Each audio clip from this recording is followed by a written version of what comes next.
ईद उल अजहा करीब थी और अली के अबू एक बाहर से नखरेला बकरा ले आए, लेकिन ये बकरा आम बकरों जैसा बिल्कुल नहीं था।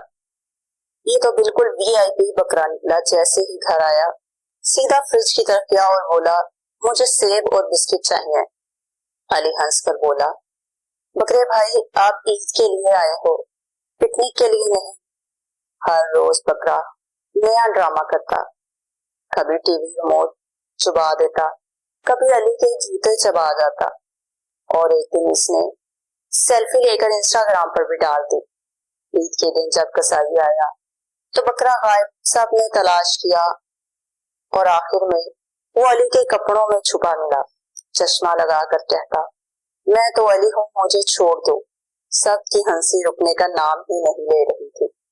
आखिर में इसे मिठाई का लालच देकर मनाया गया और अली ने इसका नाम ड्रामा किंग बकरा रखा।